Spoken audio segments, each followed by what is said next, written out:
they are trying to give more power to agro-industrial sector, and they are trying to like get rid of the social movements in Bolivia that had a lot of power in the last 2 decades. I think Evo Morales has a lot of money invested there, but I don't think he's the only actor.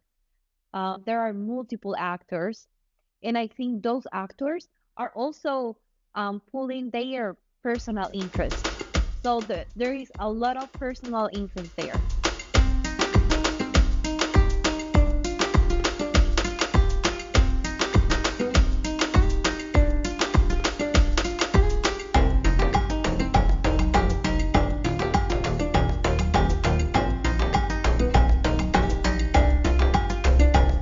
Welcome everybody to another episode of Sustainable Latam, a podcast that analyzes the latest trends in Latin America from a political, economical, and social perspective.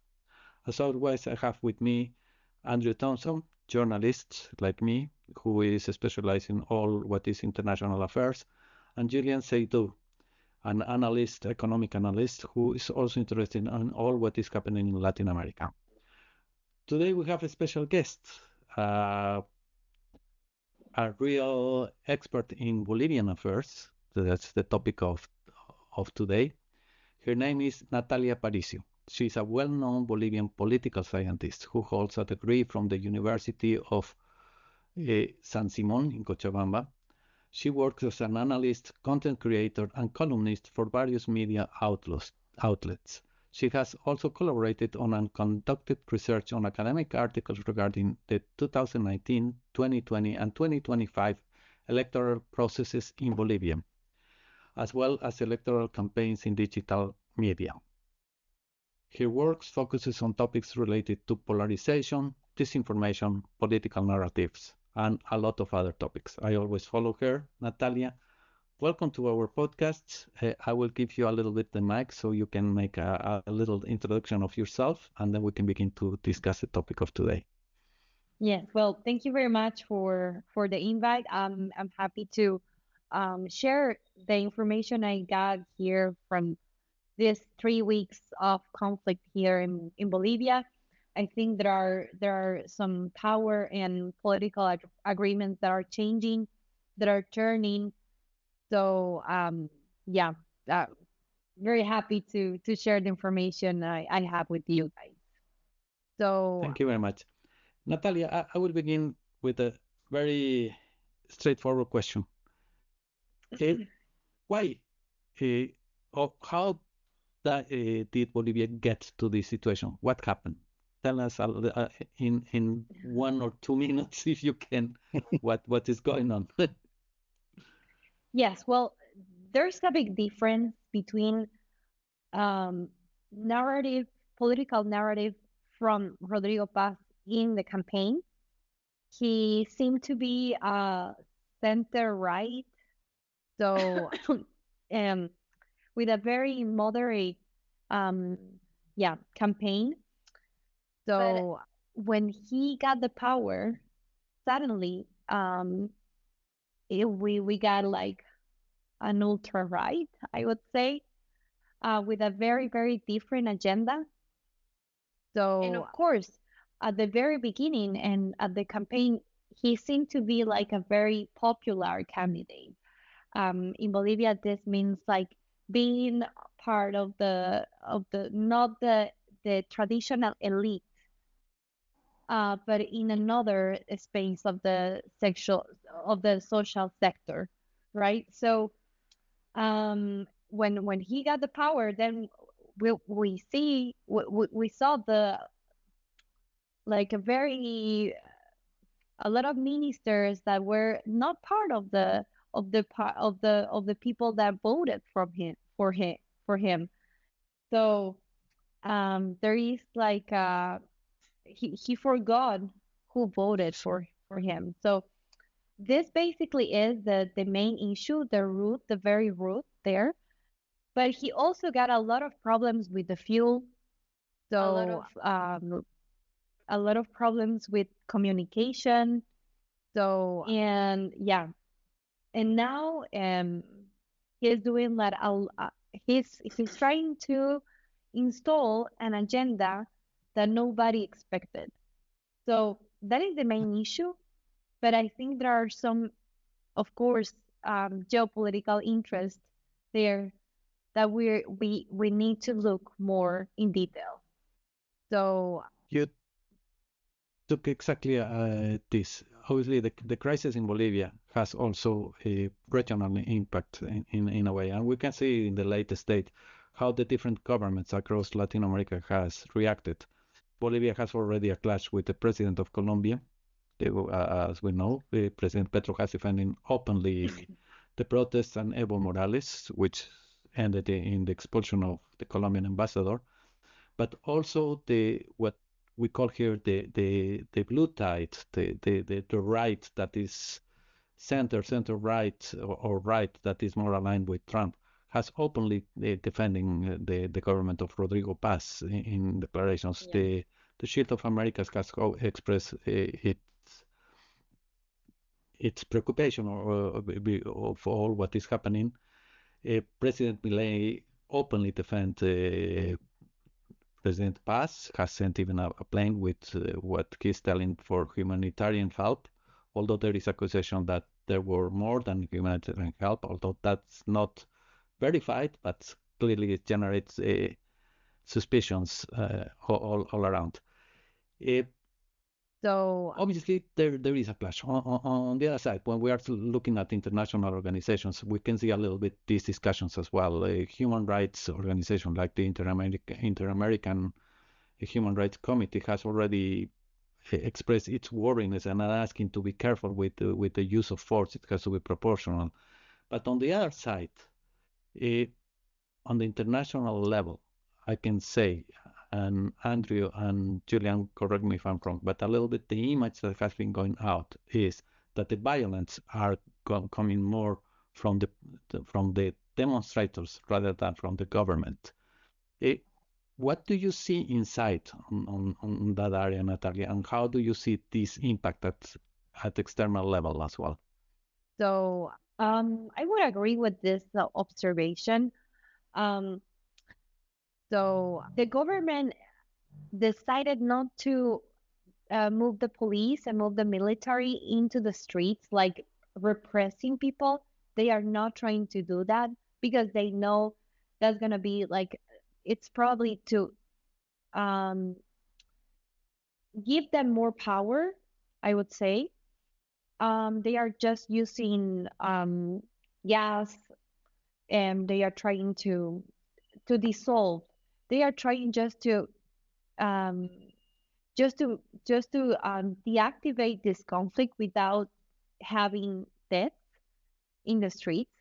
Mm. But this is just the strategical. They are not caring about the really needs of these people that are in the streets right now. They are actually all the time stigmatizing them. Of course, on Monday we got a violent day. Um, Terrible. One policeman is almost losing one eye. So, and well, actually, there are another deaths that are not confirmed, that are not like Mm. verified from the press or from the um health ministry. So, but now, yeah, the Natalia, government is. sorry to interrupt, but could I just go a step back and ask you a question about the the um, the political changes that you were describing? I So, think you said that Rodrigo Paz had one agenda to win the elections, and now has yes, a different agenda. Um, yeah. is there anything known? What is he trying to achieve by changing, by going from the center right to perhaps the further right? Uh, what political or economic objectives is he trying to get at? Um, yeah, to give an international view, I would say it's like the Trumpist. agenda that they are trying to install in Latin America. I think it's that they are aligned with them. And it's very open. Actually, I can't remember the name, but one of the public functionaries from the United States already said, like, supporting the government. But inside, in the national agenda, they are trying to give more power to agro-industrial sector, and they are trying to, like, get rid of the social movements in Bolivia that had a lot of power in the last 2 decades. So I think it's like a turn, also in the power inside Bolivia, right? They are moving from the Occidental power to the yeah, Oriental power. And I think that's wrong, right? Because during the MAS, Movimiento al Socialismo, it was turned around, right? It was more Occidental power rather than Oriental power. But we're not, and with this president, we were looking for a final like balance between these two powers, regional powers. But we're not seeing that. We're just seeing, okay, this is our turn, and we're gonna do the same as they already did, right? So we're not. It's not like going forward on the political agenda. We're just entering again to that dispute of the power, of the regional power also. So Shouldn't we talk about also the economic situation that was Bolivia when he came to power? Because from from all measures, Bolivia was a failed state, and no dollars anywhere. Problems with no reserves, of course, to face any payments of bonds, especially to international creditors, which probably means side arrangements with some governments to be able to pay back. The debt doesn't go away. And also it means that a lot of the government was not being paid, probably. Many people across were missing wages. So coming to power with an agenda is one thing, and I think you mentioned it at the time. It's about capturing the power away from whatever the situation was. And from memory, the election of Rodrigo Paz was a surprise to, at least to most outside commentators. Came out of nowhere with Lara and took power, which was a surprise also because at the time we could have expected the more right-wing governments right-wing players to be actually more supported by, as you mentioned, the Trump administration or others. And so we discussed this several months ago, right, Alberto and Andrew, and we thought, well, actually, if there was anyone to win this in the context of geopolitical context, we'd usually take from a more broader view at sustainable Latam, looking at between the US and China conflict. Rodrigo Paz makes absolute sense in this as an in between, those powers. So I think I just want to recalibrate your comment, because I think it's really interesting and really important to assess what the agenda was, what is changed now, and where is going later. And you're talking now about answer to Andrew about the vision, which I think is really important. But I just want to add this economic side to it, that there were a lot of reforms probably needed for the country at the time to get out of a really, really bad situation. One thing to add to all of this regarding the economic situation, I think one of the biggest problems that President Paz has had since the beginning of the government is that try to do something and then going back. There's not a clear direction. Something that in a way has encouraged the protests rather than putting it down. And yes, the agenda has changed. I think we have to put also the international context. As you say, he has probably aligning more with the Trump agenda, but it's not the only one in the line of Latin America in that area. There is also, and I think really important to view what is going on in this crisis in Bolivia, because I think it's going to have implications at regional level as well. Bolivia is not alone in the elements of social pressures. Ecuador has had protests not long ago that was quite strong, and President Noboa is having some kind of problem, although he has a right-wing agenda, but is not able to put all what is looking. Milei is also going. Not everything is clear for President Milei.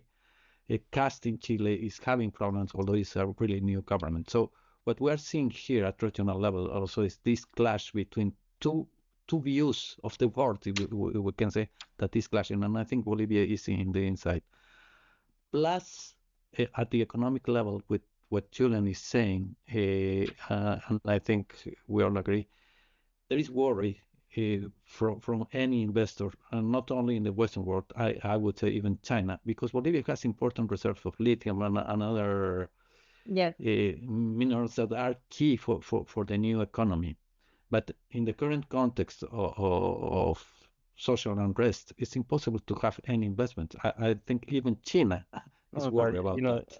Yes, but at the same time, so I'm just thinking through. I mean, you can, Natalia, you can tell us if we are if we are wrong. But from the outside, so we live outside of Bolivia, of course, and we look in and we try to understand what's going on. And for me, there are two really important things.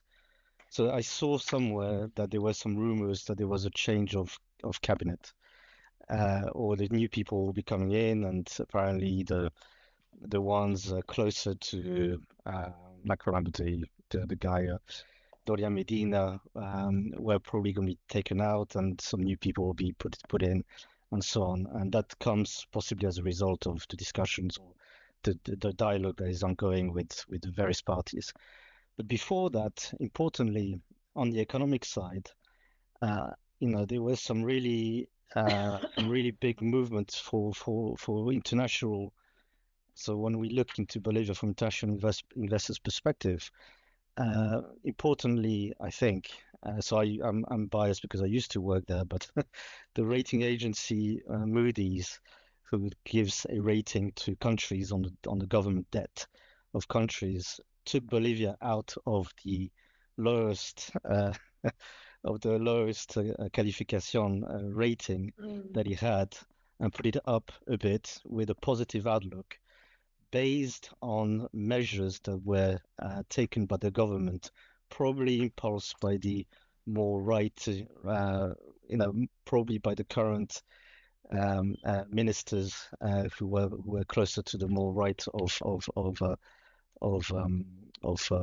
Rodrigo Paz, and they were able to then pay off a bond of $356 million to international to outside to repay, which is not, it's a lot of money in Bolivia, especially if you don't have any dollars anywhere. But that gave, that enabled them to have to set a scene about them being serious about about doing something for international investors and so on.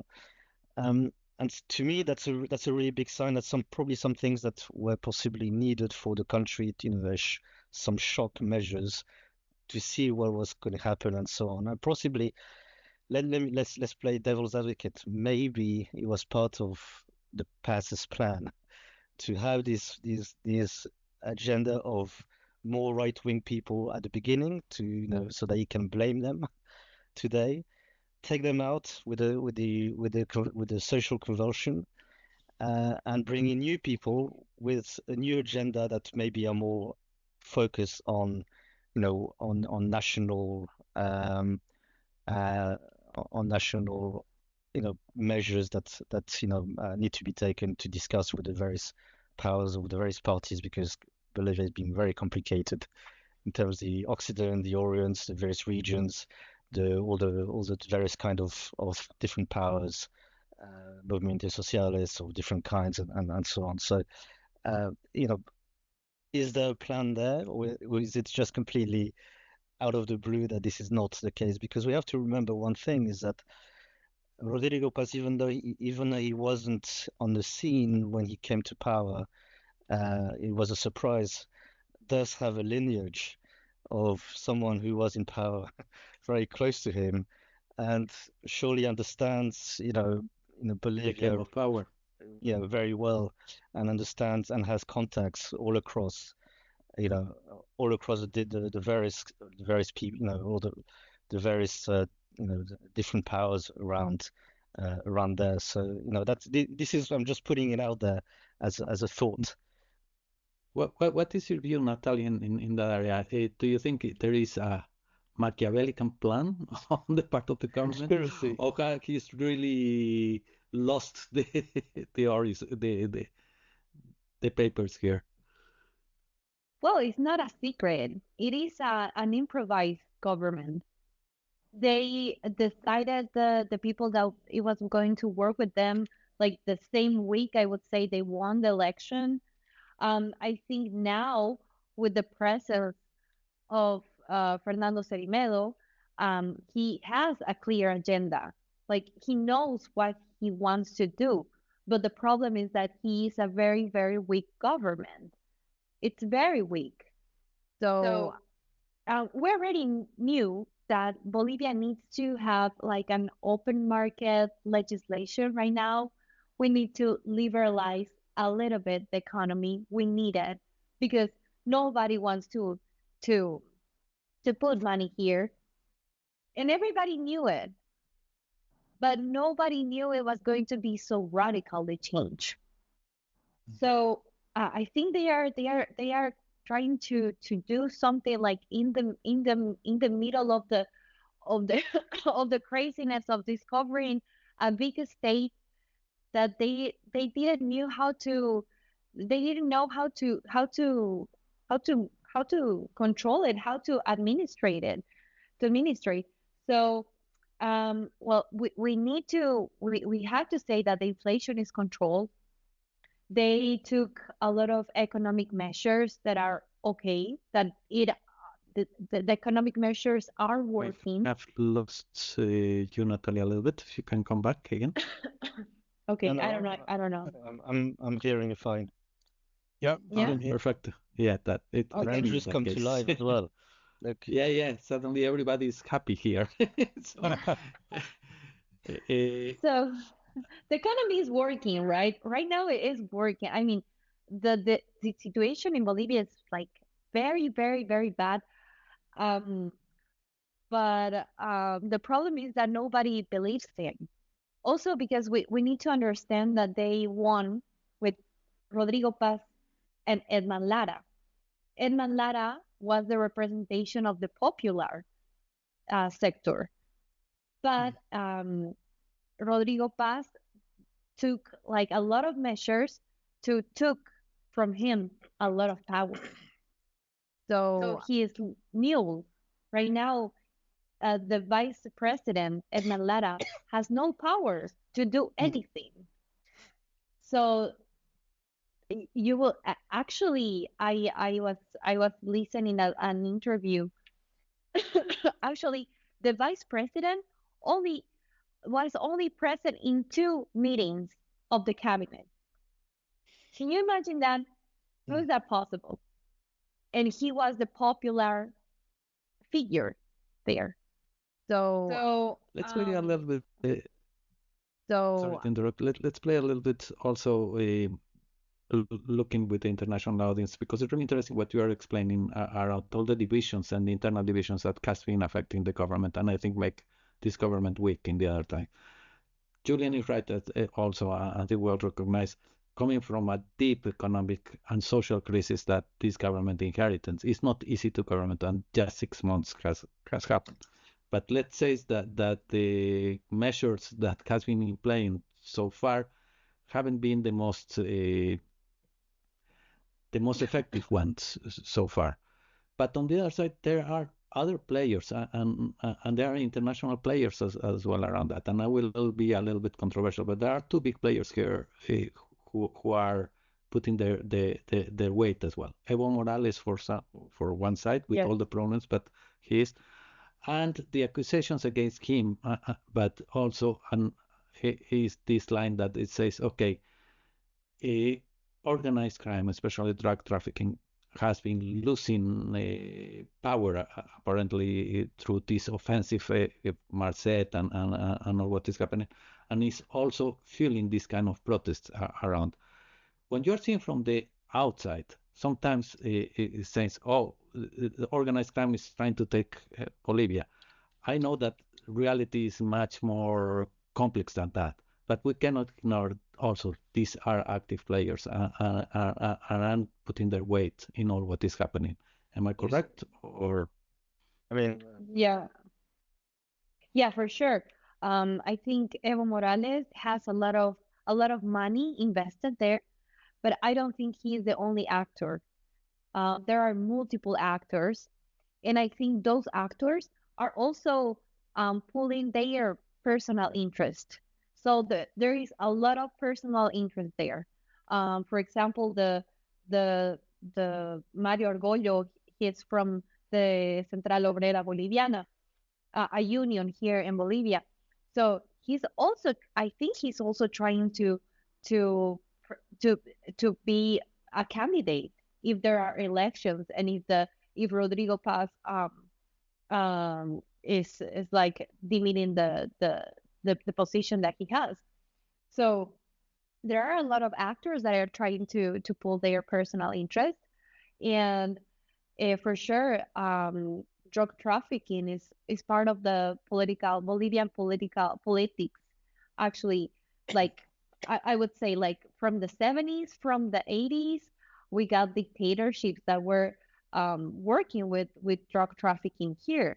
Yeah. So it is not something new that it's the power, and of course now with the fracture of the Movimiento al Socialismo, and also with the broken lines with Marcet, with Sebastián Marcet here in Bolivia, is like the drug trafficking power is also moving, is also looking at where they are going to land. So right now we are living those effects from a war, from a war power, to see where they are gonna be. And also with Sebastián Marcet, many people, politics, um, people from justice, people from police, they're going to be part of the people that need to be processed. Like they will be having some process there in the U.S. So there's a lot of people that is going to lose with Sebastián Marcel capture. And we also got like a murder uh like 2 weeks ago from a big magistrate of justice here in Bolivia. So we're living like terrorism also right now. And so I don't know where it's going to land. but is it not the shifting So it's the shifting of power. So yes, a government that was so a part call it a movement or party, whichever way, that was present in power for about 20 years or so, and then the country was basically left in ruins, and lots of people wanted to take the power, and now everyone's playing it out. And I think you're probably right in saying that the government is weak at the moment. Uh, and yet you have so many different people who have different incentives. So you mentioned quite rightly that I think it was very interesting what you said about the vice president not being part of very many meetings, because if Rodrigo Paz falls, then he becomes president for a while. So, so his incentives are mixed, I would say. And then you have this person that you were talking about earlier Mario on. Argüello. Then you have a variety of, I would say, politicians that are supported by some of the people who are doing the blockades. Some of them which are quite extreme views.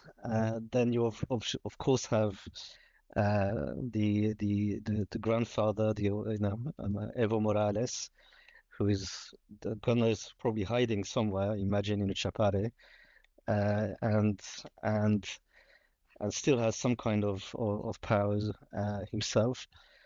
And it seems that when you have these types of crises, just to go through, I mean, if you're in the middle of the chaos, you don't see the order. So But when you look from afar, actually, all you see is, just pieces moving. And so what we notice, and I think we mentioned with Alberto many times over, and since we talk about, in a geopolitical context, there's a big movement by the US to assert itself across the subcontinent, from Mexico to all the way down to Argentina, and in a variety of states, it does it through what it can do, and certainly the special services, the CIA is probably active all over the region.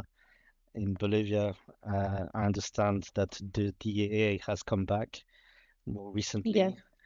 And as part of it, there's probably other people who are also running around, and I would imagine that it's like it's So seen from afar. It seems at this present moment, from the information that we get, it seems that there's a race between who's going to fall first. Is it going to be Rodrigo, or is it going to be Evo? And because right now, I imagine that being the Americans probably, if they said publicly that they would support Rodrigo, that should also give a signal to all the alliances, be it narco traffickers and so on, that when you have the US behind you, it's pretty serious, especially when you have a US who's completely unleashed. You can see it. They are all over. Julian, forgive me for interrupting yet again, but did not U.S. Secretary of State Marco Rubio make a speech? I think it was yesterday, where he was announcing support for the Bolivian government. I can't remember the word he used, but it was narco terrorism came in somewhere as his way of describing. Yeah. And that's a way to justify actions, isn't it? I mean, we've seen it in other places. Yeah, let's be a little bit machiavellical in this, but it's something that we have to respect. Evo Morales, who has also his own intelligence system behind, has already says that he is going to be detained. So he's expecting, and I think he's nervous because probably that is going to happen. And as you said, Julian, the DEA is inside. I don't think they are just advising the government. I think they are doing more than that. But also something that you mentioned, Natalia, before, and I think this is really important. The political advisor, Seriped, is somebody who is openly aligned with the Trumpian current. So we can see this. With Julian, we always say in a cynical way that Trump does nothing by improvisation. Everything is planned around. And sometimes I'm saying in a cynical way that all of this is happening in order to get more power. The Trump administration, not necessarily the man. Exact. No, yeah. That's what the Trump Yeah. administration. That's a good thing to say. Uh, because Andrew is right. Marco Rubio has openly criticized and criminalizing the protests, and also Christopher Lando. I know that we are closing time, so I would like to go like all round. But I'm going to ask you a very quick question to you, Natalia. So What is going to happen with Rodrigo Paz? Can he survive, or what can we expect? Because it's really a delicate situation. But so far, what what do you think is going to be the end of this story? I think we won't have an end right now. I think he won't fall at this time. But I So I think it's gonna be activated again in October. I would say I think something will happen will happen at that time. I don't think he will necessarily finish with the mandate that's gonna be 5 years. I don't think he will so be able to survive until that time. But I think is not right now. It's not gonna be right now. I think they are trying to, from the other side, the people that are doing the blocks, I think they are rethinking and doing another strategy and to see how they can put Rodrigo Paz aside. And I think it's the international left also being part of this. I think so. Now we are just a territory in dispute. And Evo Morales and the other people, like the people that is manifesting right now, they have the territorial power. In Bolivia, is very important the territorial power, the street, the political street, and the government right now only has the institutional power, the institutional tools. So we will see what is going to win at the end, if they are going to be able to put another person, another president that won't um that won't be with the Trump agenda. And we'll say, I think Trump is also I think that Trump administration is also trying to install this because they are gonna the elections are coming soon. So and also Evo Morales. Actually, Evo Morales has a sexual assault their issue that he's not solving right now. And there are a lot of victims here in Bolivia. He's been an abuser, and nobody's talking about that. And the sexual issues there are terrible. And international community are not seeing that part. We're talking about a sexual criminal. So I think that's the only way to deactivate the movement that Evo Morales is leading. Because it's not fair a person that is sexually assaulting a lot of women here in Bolivia has again the power. So let's see. We will see. I will give a little bit the final round to Julian and Andrew to say. So go ahead, guys. I'd take a gamble and say that Rodrigo Paz will survive the next 12 months. They will be very difficult.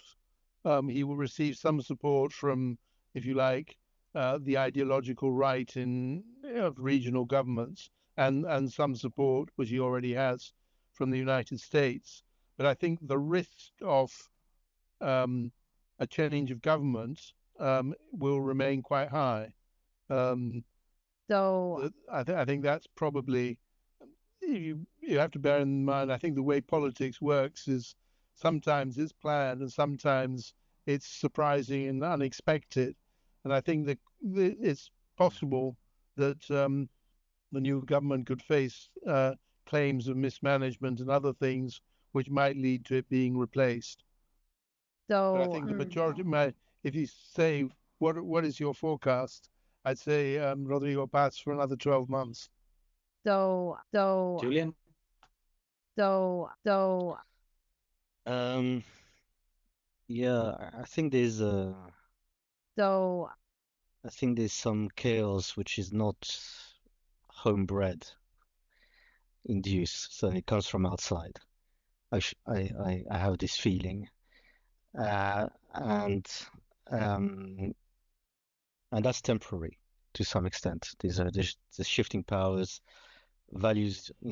Some monies who were going to some people have been taken or been taken out. So a new order needs to be established. The government appears to be fairly weak at the moment. The country has no money. There's social disorder such as the bloqueos are basically costing the economy quite a bit. I imagine if yeah, I was a impresario in out there, I'd be pretty pissed off. Uh, and and that has its costs, and therefore it's only a certain amount of time that everyone can sustain this, because in the same ways that you see some people marching towards La Paz with guns and so on. Well, they need to have bullets. They need to have supply. They need to have food.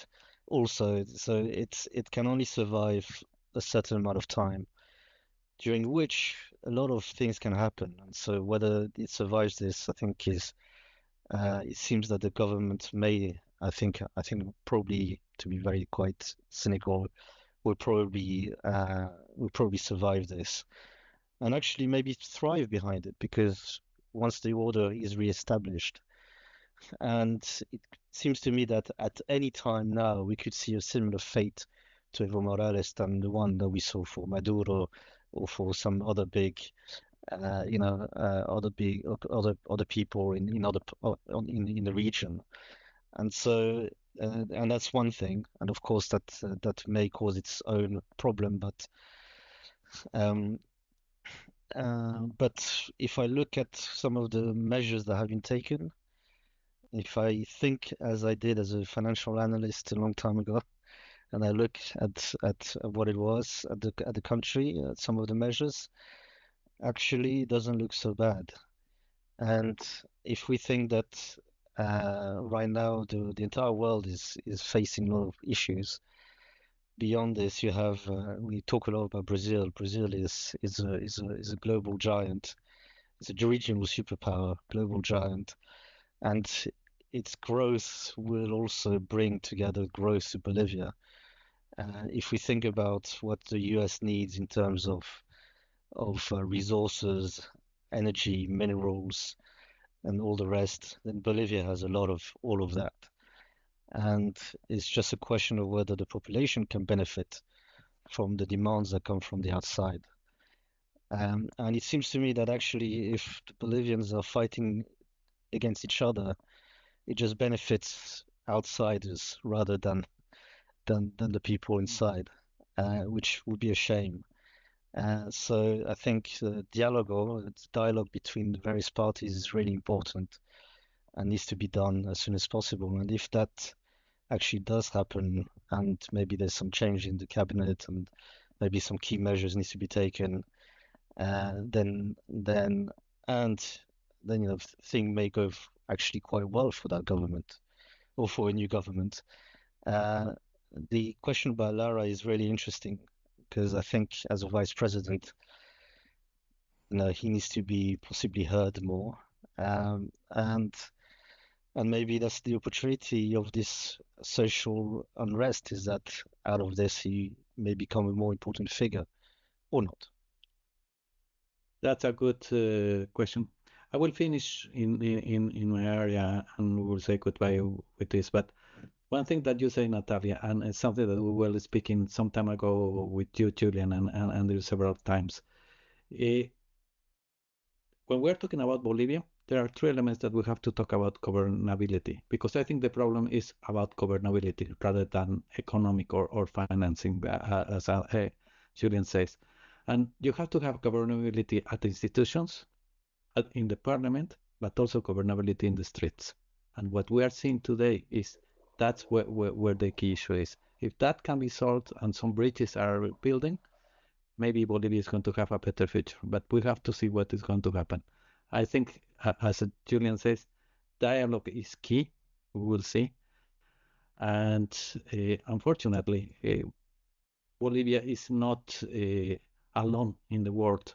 And definitely there are a lot of interests, outside interests that are playing there. And we can see this impact inside the country as well. Natalia, thank you very much to having us. I give you the final words to you to say goodbye and any final thought that you have.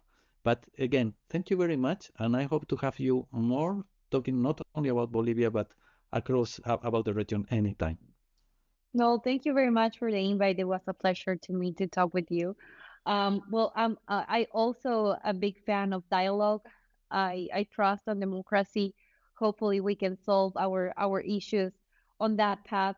But we are facing a deep, deep crisis, institutional crisis, political party system crisis, ethical crisis, economic crisis. So we are just having a crisis that it was seen to be here a long time ago. We already knew that something like this was going to happen. So yeah, hopefully we can restart. Hopefully we can open a new cycle and a stable cycle. Hopefully, and at least our sovereignty is protect. I think hopefully. Thank you very much.